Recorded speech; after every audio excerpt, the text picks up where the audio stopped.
거룩입니다. 거룩이죠. 그래서 모든 말씀이 제사를 통해서 하나님의 백성 한 사람 한 사람들이 거룩하고, 또 모든 다른 어떤 정결례라고 하죠. 정결의 어떤 그 예법을 통해서 이스라엘에 거하는 진이 거룩해지고, 또 이스라엘 사람들 사는 백성들이 사는 집이 거룩해지고, 또 심지어는 어떤 물건이 부정함을 입으면 그 물건도 거룩해지고. 그래서 이 레위기의 그 모든 전체 율법의 내용은 핵심 주제가 뭐냐? 거룩이라는 이야기죠. 거룩. 그래서 하나님의 백성이 거룩해져야 하나님께서 영광을 받으시게 될 줄로 믿습니다. 당연한 이야기죠. 하나님의 백성이 거룩하지 못하다, 어떻게 하나님께서 영광을 받으실 수가 있겠습니까? 거룩하다는 것은 이거죠. 하나님의 백성이 거룩하다, 그것은 항상 이 거룩을 이 성별 또는 구별, 이렇게 연관해서 생각하시면 이해가 쉽습니다. 그래서 우리가 조금 성별된 삶을 사는 것, 그게 이제 거룩이죠. 그런 교회가 돼야 되고, 우리 한 사람 한 사람이 돼야 하나님께서 영광을 받으시기 때문에 주님께서는 내가 거룩하니 너희도 거룩할지어다 라고 명령하신 겁니다. 명령이죠. 명령. 아주 거룩하고 준엄한 명령입니다. 이게 구약성경에 그 시대의 백성들에게만 적용이 되느냐? 그렇지 않습니다. 신약시대를 살아가는 우리에게도 다 동일하게 적용이 되고, 우리 또한 거룩해야 하나님의 영광이 나타나게 되는 것입니다. 우리가 이 거룩에 대해서 주님께서 내가 거룩하니 너희도 거룩할지어다 이렇게 말씀하셨는데, 하나님께서 거룩하신 것과 우리가 거룩한 것은 좀 차이가 있습니다. 하나님이 거룩하신 것, 우리가 죄를 안 짓고 속세에 물들지 않고 거룩한 삶을 살아서 거룩한 것과, 하나님도 그렇게 해서 거룩해진다는 겁니까? 이게 말이 안 맞죠. 아니죠. 그래서 이렇게 생각하시면 이해가 쉽습니다. 하나님께서 거룩하시다는 것은 수직적인, 절대적인 거룩입니다. 절대적인. 그러니까 이런 의미로 생각하시면 됩니다. 하나님 외에 모든 다른 것들은 다 피조물입니다. 완전한 수직적이죠. 그런 차원에서 하나님은 거룩한 거죠. 거룩하십니다. 그래서 하나님께서 내가 거룩하다는 것은 우리 수준의 거룩을 말씀하신 것이 아니고 아주 높은 차원에서 거룩하시다는 이야기죠. 거룩하시다. 다른 쉬운 말로 표현하면 하나님께서는 창조자이시고 너희는 피조물이다, 이런 말씀이죠. 그 차이죠. 차이. 창조자와 피조물. 그런 어떤 구별. 그래서 아무튼 절대적인 거룩이죠. 수직적인. 우리는 어떤 거룩입니까? 수평적인 거룩입니다. 쉽게 말하면 이방인들, 세상 속에 있는 사람들과 내가 구별돼야 되는 거죠. 동일한 피조물이고 사람이지만, 다 같은 죄인이지만 저들과는 내가 다르다는 것. 그러니까 인간 대 인간으로 세상에서 구별되어지는 것, 이런 수평적인 거룩이라는 이야기입니다. 그래서 우리가 이런 이 하나님의 거룩과 우리의 거룩에 대해서 조금 구분을 하시고, 오늘 말씀을 통해서 우리가 왜 거룩해야 되는가 한번 우리가 생각해 보도록 하겠습니다. 우리가 거룩해야 될 이유는 한마디로 우리는 하나님의 백성이기 때문에, 거룩하신 하나님의 백성이기 때문에 거룩해야 되죠. 그래서 나는 여호와 너희 하나님이라 그러시죠. 사십사절에. 그러죠. 하나님, 우리 하나님이시죠. 그래서 또 45절에 나는 너희의 하나님이 되려고 너희를 애굽 땅에서 인도하여낸 여호와라. 하나님께서 우리 하나님이 되시니 우리가 하나님의 백성으로서 거룩해야 될 줄로 믿습니다. 그래서 하나님께서 이 거룩하게 하기 위해서 우리에게 뭘 주셨습니까? 구약시대에 율법을 주신 거예요. 율법을. 율법을 통해서, 그 율법을 지킴을 통해서 세상과 거룩하게 하시는 거죠. 구별되게 하시는 거죠. 그래서 세상 사람들은 따르지 않는 법, 알지 못하는 법, 그런 법을 주셔서 우리에게 거룩하게 하기 위해서 그런 법을 주신 겁니다. 그래서 우리는 하나님 믿는 사람들은 하나님의 말씀을 지키고, 또 우리 이 시대를 살아가는 우리 모두는 예수님의 계명, 하나님의 계명을 준수하면서 살아갔을 때 비로소 주의 백성들이, 성도들이 거룩하게 되어지는 줄로 믿습니다. 그렇게 거룩해야 됩니다. 그게 하나님의 명령. 그래서 우리가 거룩해야 될 이유는 한마디로 거룩성을 우리가 잃어버리면 세상과 섞여지기 때문에 그렇습니다. 하나님께서 우리에게 거룩하라고 명령하신 이유가 있어요. 왜 거룩하라고 명령을 하시느냐? 우리가 거룩하지 않으면요, 우리 세상 속에 살지 않습니까? 죄악된 세상 속에 살기 때문에 우리가 거룩함을 지키지 않으면 세상과 섞여져 버립니다. 섞여져 버려요. 그래서 우리는 거룩함을 지켜야 되죠. 말씀과 기도와 예배를 통해서 거룩함을 지켜야 되죠. 우리 일을 거룩하게 지키는 것은 그러한 것들로 지켜야 되니까, 말씀으로, 기도로, 예배로. 그래야 우리가 섞이질 않는 겁니다. 섞이질 않아요. 왜 창세기 6장 보면 노아 홍수 시대 때 세상을 하나님께서 심판하셨습니까? 하나님의 아들들과 사람의 딸들, 다시 말해서 하나님의 백성들과 사람의 그 백성들이 세상과 섞여져 버렸기 때문에 결혼하고, 그래서 하나님께서 모세를 통해서 애굽에서 이스라엘 백성들을 구원하시고 가나안 땅을 점령하라 하실 때 가나안 그 족속을 쫓아내고 진멸하라. 그리고 중요한 계명 한 가지 하셨죠. 절대 그들과 약속도 하지 말고 혼인도 하지 말아라. 왜 그러십니까? 그들과 섞이지 않게 하기 위해서. 섞이지 않게 하기 위해서. 그래서 우리가 분명하게 생각해야 될 것은, 우리가 왜 거룩한 삶을 살기 위해서 우리가 이 땅을 살아갑니다. 정말 그 거룩한 삶을 살기 위해서는 어떤 십자가의 그런 삶을 살아야 되는데, 그런 삶을 살아야 되는가? 우리가 첫째는 하나님의 백성이기 때문에 당연한 의무고, 두 번째는 우리가 세상과 섞이지 않기 위해서, 안 섞이기 위해서. 그래서 우리 모두는 예수님 믿고 교회를 나와서 주일마다 예배를 드리고 또 때때로 이렇게 예배를 드려도 다른 낮의 시간에는 세상 속에서 직장 생활을 하면서 사회생활을 하게 됩니다. 우리 하나님 앞에서 말씀을 듣고 예배를 드리는 시간보다 세상 속에서 세상 사람들과 대화를 나누며 교제를 하며 살아가는 시간들이 훨씬 더 많습니다. 훨씬 더. 또 우리가 듣는 것, 보는 것이, 하나님 말씀을 듣는 것이나 보는 것보다 세상 소리를 훨씬 더 많이 보고 듣게 돼 있습니다. 우리의 환경이 그렇다는 이야기죠. 그런데 우리의 거룩함을 거기에서 내가 지켜내지 못하면 세상에 휩쓸리게 됩니다. 휩쓸리게 돼요.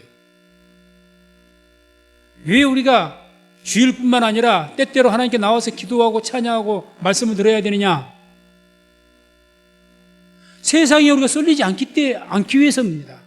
자꾸 말씀을 들어서. 세상은 말씀과는 다른 세상이니까. 다르니까. 우리가 하나님 말씀 가운데 자꾸 하나님 말씀을 들으면서 나의 거룩을 지키지 않으면요, 우리의 생각과 마음도 누구에게 뺏깁니까? 세상에 뺏기게 되어 있습니다. 그래서 세상에서 말하는 것이 옳은 것인 줄 알아요. 또 우리의 죄성이 세상의 말 듣는 것이 더 좋습니다. 내가 더 편합니다. 또 세상의 말을 듣고 내가 살아갈 때 어떤 면 내가 더 즐거운 삶을 살 수가 있습니다. 그래 자칫 잘못하면 세상과 섞이게 되고 결과적으로 세상과 섞이게 되면 어떻게 됩니까? 부패하게 되는 거예요. 부패하게 돼요. 교회가 세상 속에 있지만 교회가 거룩성을 지키지 못하면 교회는 부패하고 타락합니다. 타락이에요. 그래서 교회 안에 뭐가 들어옵니까? 자꾸 세상의 방법과 세상의 논리와 세상의 어떤 것들이 들어오니까 교회가 타락한 거예요.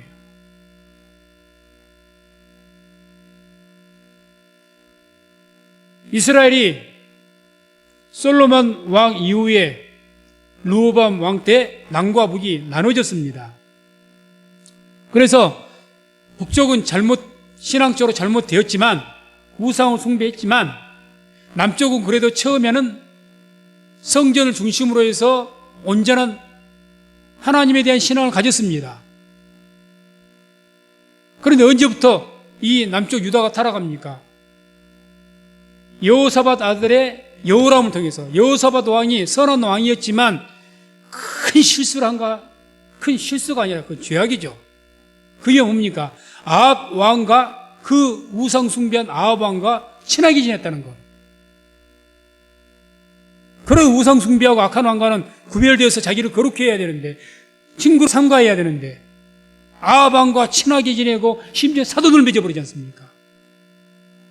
자기 아들을 여호람을 누구하고 결혼시킵니까? 아합 왕의 딸 아달랴하고 결혼시켜버려요. 그 이후부터 유다가 급속히 부패하게 됩니다. 다시 말해서 하나님의 거룩한 나라에 자기 한 왕이 여호사밧 왕이 구별된 그런 삶을 살지 못해서 거룩함을 지키지 못했기 때문에 그 민족 안에 뭐가 들어온 겁니까? 죄가 들어와 버린 거예요. 그 죄로 그 이후로부터 유다도 급속하게 우상숭배가 들어오고 결과적으로 멸망하게 되는 것 아닙니까? 교회가 똑같습니다. 교회가 거룩하지 않으면 세상과 자꾸 짝하고 그러면 교회는 부패해서 타락합니다. 이번 주 주일이 종교개혁 503주년이 된 종교개혁주일입니다. 왜 처음에 초대교회 이후로부터 발판을 세워졌던 교회가 바로 카톨릭이에요. 구교. 처음 교회는. 그 구교가 카톨릭이 왜 타락했습니까? 그 안에 세상에 어떤 것들이 들어오니까 교회 안에 정치가 들어오니까 교회 안에 정치가 들어오니까 교회가 급속히 타락해버린 거예요. 급속히.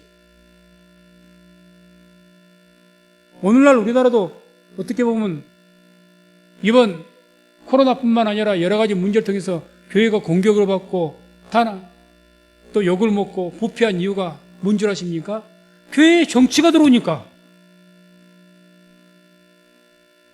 교회에 정치가 들어왔어, 정치가.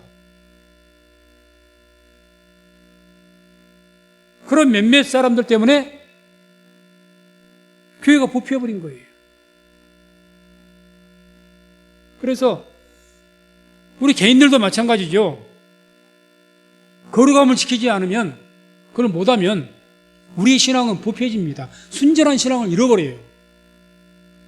처음에는 오직 예수, 성령 충만, 말씀, 개혁신앙이 그거죠. 오직 성경에 의한, 오직 믿음으로, 오직 하나님의 영광을 위하여. 이게 종교개혁의 어떤 표어입니다. 오직 성경에 의한, 그러죠. 오직 성경에 의한 오직 믿음. 우리의 믿음이 성경에 바탕된 믿음이 된다. 오직 성경에 오직 믿음으로. 또 오직 하나님의 영광을 위하여. 그게 우리의 종교개혁기에 개신교의 신앙이에요. 초창기에. 순수한 신앙이죠. 이 순전한 신앙이 교회에 뭐가 들어옵니까? 세상에 죄가 들어오니까 부패해버린 거예요. 그래서 한국 교회를 보고도 그래도 한국 교회가 세계에서는 아직까지는 신앙을 좀 지키고 있다 이렇게 말할 수 있는데, 한 달 전인가 제가 국민일보로 봤더니 지금은 그 신학자 이름을 스크랩을 해놨어도 이름을 잃어버렸습니다. 유명한 보수교단의 유명한 신학자고 목사님이세요. 미국 분인데 이분이 한국 교회를 뭐라고 한 줄 아십니까? 지금의 한국 교회를 보니 꼭 옛날에 카톨릭 같다. 지금의 한국 교회가 옛날에 카톨릭 같답니다. 옛날에 카톨릭하고 뭐가 다르냐, 개신교가. 할 말 없는 거죠. 거룩을 지킨다는 것. 한 교회로서는 그렇고, 우리 개인들도 내 개인의 순수한 신앙을 지키기 위해서 거룩함을 지켜야 되는 거죠. 이걸 지키지 못하면 섞이게 되고, 섞여서 부패해지면요, 이 부패함은, 이 죄는 전념성이 굉장히 강합니다. 전념성이 굉장히 강해요. 우리가 레위기를 조금 중심에서 보시게 되면 부정하다는 이야기가 나오고, 그 부정함 중에서 또 대표적으로 강조해 준 말이 문둥병자, 나병에 대한 부정함을 이야기합니다. 그래서 나병에 대한 정결 규례가 굉장히 복잡합니다. 그 나병은 영적으로는 우리 인간의 죄성을 이야기하거든요. 죄성. 나병이 얼마나 무섭습니까? 우리 인간의 죄를 이야기하는 거예요. 죄. 그 나병의 전염성이 얼마나 무서운 줄 아십니까? 무서워요. 그래서 정결법을 보게 되면 여러 가지 제사법에 따라서 하고, 또 그 집을 태워버리고 그럽니다. 모든 것을. 안 그러면 안 돼요. 이와 같이 우리가 거룩함을 지키지 못하면 어떤 이 레위기나 구약성의 부정함이라고 이야기하는데, 이 부정함은 결국 영적인 우리의 죄악을 이야기하거든요. 죄성. 이 죄. 이걸 우리가 막지 못하고 이 부정을 제해야 되죠. 제해야 되죠. 자꾸. 그래서 레위기 이야기가 다 뭡니까? 첫 번째는 그 이스라엘 백성들이 머물고 있는 진을 정결케 해라. 부정해서 깨끗게 해라. 정결례를 하는 거죠. 안 그러고는 전쟁 나가면 집니다. 져요. 하나님께서 함께 하시지 않거든요. 그 진을 정결케 해야 돼요. 그럼 하나님께서 함께 하지 않았기 때문에 전쟁에 집니다. 자기의 가정을 부정이 있어요. 내 가족 중에 누가 부정을 탔다. 부정함이 임했다. 정결을 통해서 그 가정에 정결함을 입지 않은 그 가정이 하나님의 축복에 임하지 않아요.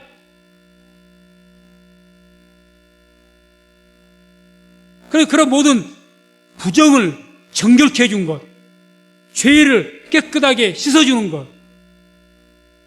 그런 모든 예법이 레위기라는 이야기죠.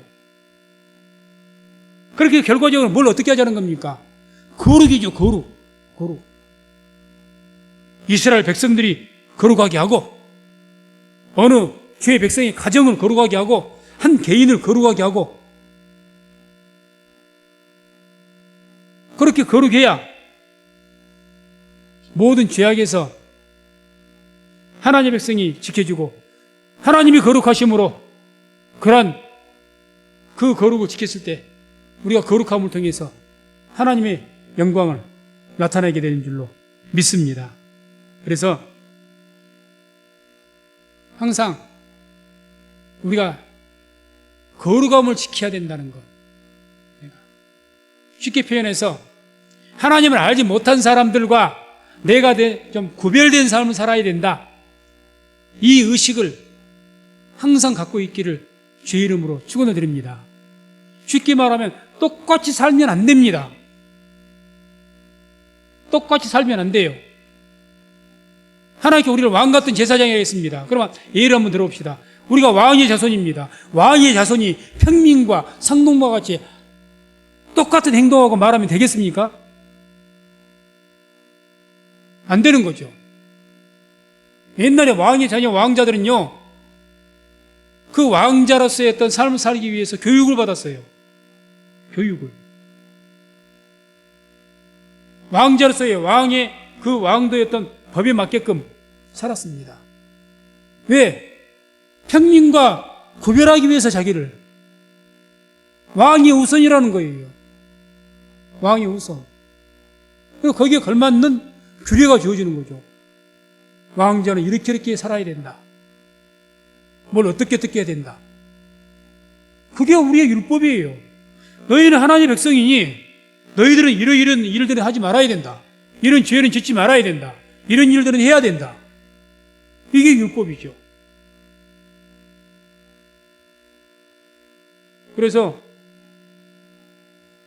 항상 그러한 하나님께서 우리가 거룩하기를 원하신다는 것, 그걸 잊지 마시고 거룩한 삶을 살기 위해서 더욱 열심으로 힘쓰는 저와 우리 모든 성도님 되시기를 주의 이름으로 축원을 드립니다.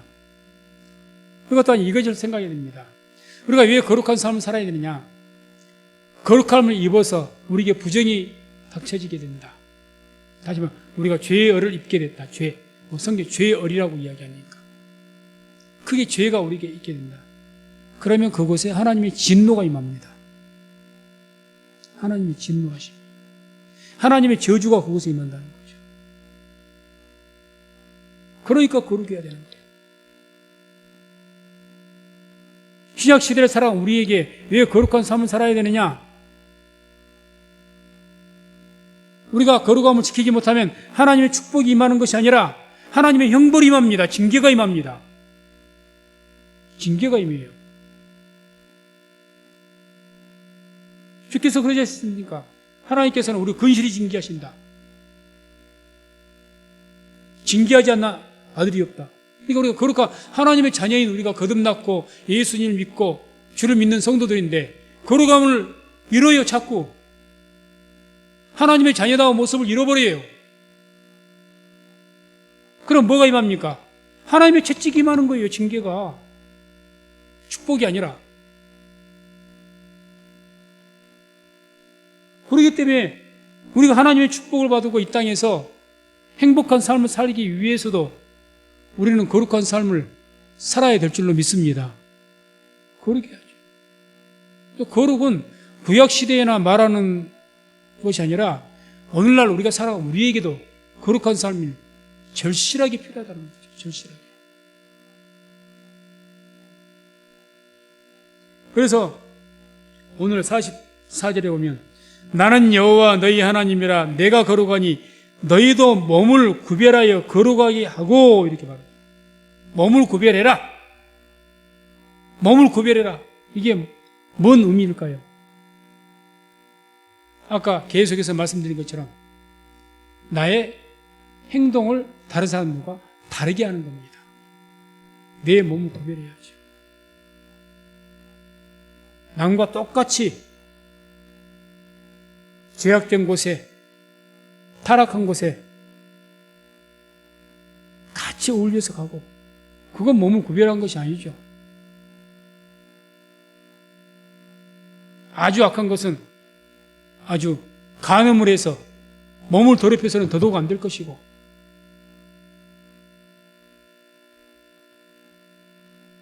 가야 할 곳과 가지 말 곳을 분명히 구별하는 것 이게 몸을 구별하는 겁니다.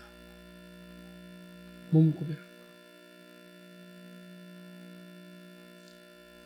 기어다니는 것으로 인하여 스스로 더럽히지 말라. 기어다니는 것은 뭘 이야기하느냐? 하나님께서 레위기를 보게 되면은 정한 짐승과 부정한 짐승을 구분해놨는데 먹을 음식과 먹지 못할 음식을 구별했습니다. 그래서 부정한 음식, 먹지 못할 음식의 대명사로 지금 말씀하신 거예요. 기어다니는 것들로 인해서 스스로를 더럽히지 말아라. 스스로를. 아무튼 우리 어떤 몸과 마음을 거룩하게 하는 것, 구별하는 것. 스스로 더럽히지 말아야 되죠. 그래서 이런 거룩을 우리가 깨끗게 하기 위해서 어떻게 이 거룩을 지키고 또 부정함이 입었을 때 우리가 어떻게 이것을 깨끗게 하느냐. 그게 이제 레위기서 14장에 전반적으로 나오는 정결례입니다. 정결례.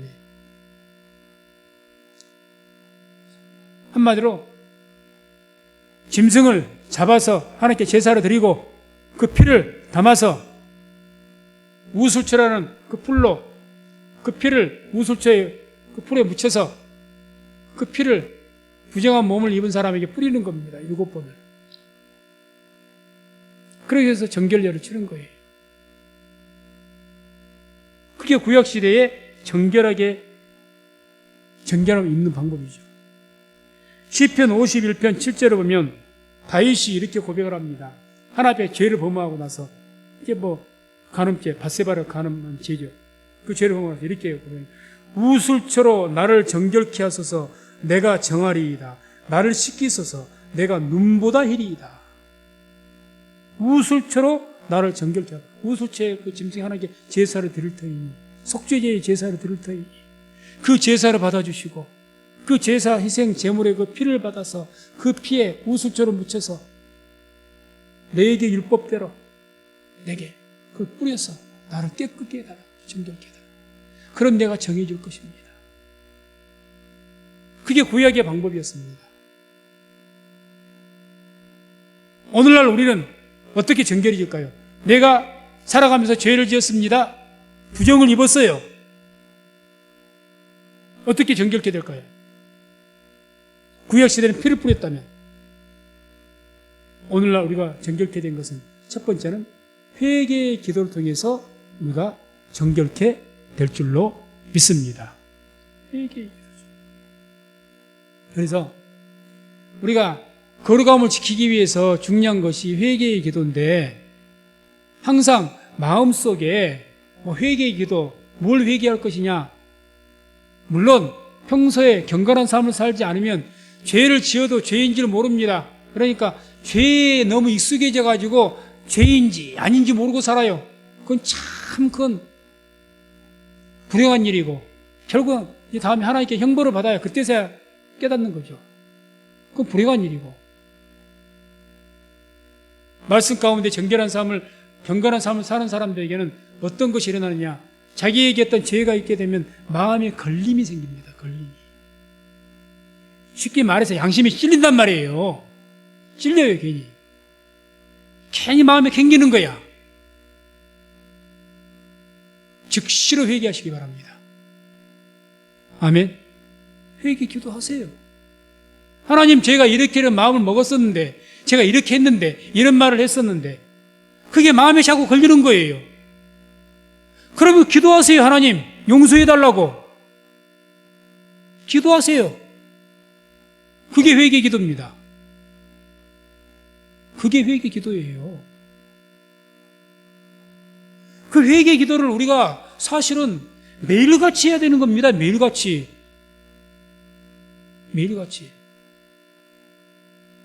회개 기도는 1시간, 2시간 하는 것이 아니에요. 정말 믿음을 가지고 절박하게 우리의 기도를 들으시는 주님, 나와 함께 하시는 주님께서 나의 기도를 들으시고 그 회개의 기도 들으시면 즉시로 용서해 주겠다고 약속하지 않습니까? 그게 요한일서에 나오지 않습니까? 그런 미쁘고 우르고사 자기 죄를 자백하는 자는 깨끗하게 사해 주신다고. 그게 약속이 돼 있어요. 성경에.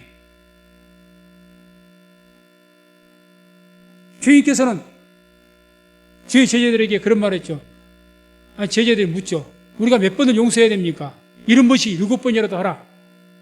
그럼 뭐한데 용서를 말씀하시는 거죠. 그렇게 가시는 주님께서 우리가 수십 번, 수백 번 똑같은 죄를 범죄하고 또 용서를 빕니다. 아니 70번씩 7번씩 영원토록 용서하라고 제자들 가르치신 분이 용서하지 않겠습니까? 용서하십니다. 아멘. 용서하세요. 그래, 마음에 걸림이 생기거든. 그걸 대수롭지 않게 넘겨두면 사람의 마음이, 심령이 강팍해집니다. 그래서 회개 안 해요. 에이, 그런 것 같고.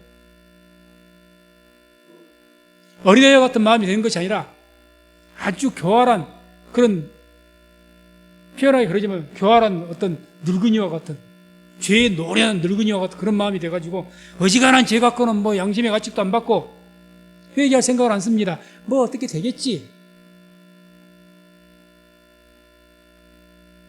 그게 강팍한 마음입니다. 그게 하나님 은혜를 못 받게 만들어버리고 축복을 못 받게 만들어버리고 두고두고 자기에게 저주거리가 되고 흉볼거리가 되죠. 그러니 우리가 천진한 어린아이 같이 순전한 정말 그런 마음이 되기 위해서는 그냥 기도하시다 그러든지 또는 뭐 그냥 살아가다가 갑자기 성령께 감동을 주었고 내 마음에 걸리는 일이 생기거든 즉시로 회개하시기를 주의 이름으로 축원해 드립니다. 그래야 내가 거룩을 지킬 수가 있네요. 내 심령이 거룩해져. 내 마음 거룩해져.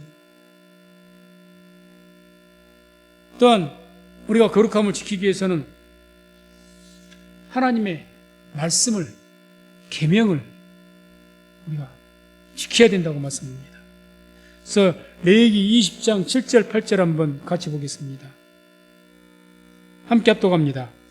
너희는 스스로 깨끗게 하여 거룩할지어다. 나는 너희 하나님 여호와니라. 너희는 내 규례를 지켜 행하라. 나는 너희를 거룩히 하는 여호와니라. 아멘. 너희는 내 규례를 지켜 행하라. 처음에 너희는 스스로 깨끗게 하여 거룩할지어다 그랬죠. 깨끗게 하여서 어떻게 하라는 겁니까? 하나님의 규례를 지켜서 행하라는 이야기죠. 구약시대의 계명입니다. 구약시대에 율법을 지켜서 너희가 깨끗게 하라. 그럼 우리 시대에 어떻게 우리가 깨끗게 할 수가 있는가? 에베소서 5장 26절 27절 한번 같이 봅니다. 에베소서 5장 26, 27절 함께 합독합니다.